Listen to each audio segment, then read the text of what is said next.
سونو 90 سیکنډ سره زم همیرا او د نن مهم خبرونه. فرنټیر کانسټیبلری په فیډرل فورس کې بدله کړې شوې ده. د اف سی ایکټ 1915 کې ترمیم منظوري نه پس صدر آصف علي زرداری ری آرګنایزیشن آرډیننس 2025 جاری کړی دی.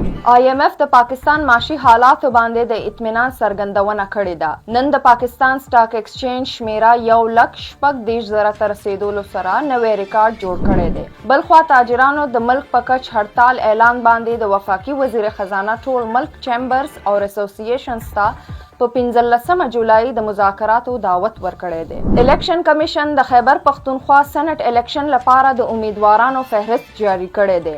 د خیبر پختونخوا نه د سېنات 11 خالی نشستونو باندې پولینګ به په 21 جولای کیږي. د خیبر پختونخوا عوامو د پاکستان تحریک انصاف د صوبایي حکومت په کارکردګۍ عدم اطمینان څرګند کړی دی. د ګلب تازه سروې تر مخه 58% خلکو ویلي دي چې صوبایي ترقیاتي فند کې کرپشن کیږي او حکومت خپل وخت په مظاهرو کې ضایع کوي. شمالي وزیرستان کې نامعلومه وسلوالو په ډزو کې یو قبایلي مشر ملک محمد رحمان له خپل ډرایور سره وژل شوی دی. یاد دی وی چې د دې وړاندې هم د ملک محمد رحمان کورنۍ غړي د دهشتګردو له مخه وژل شوي دي. د دینی چارو وزیر سردار یوسف ویلي دي چې د سعودي عرب د ښځو حاجیانو لپاره محرم شرط ختم کړی دی او دا کال هم د حج پیسې په قسطونو کې اخیستلو باندې خبرې جاری دي. په پیښور کې د پولیو ختمولو په لړ یو مهم پرمختګ شوی دی چې 2 کال وروسته ټول ماحولیاتي نمونې د پولیو وایرس نه پاکي موندل شوي دي. دا تر دې دمه مهم خبرونه، نورو خبرونو او معلوماتو لپاره سونو پښتونخوا سره اوسئ.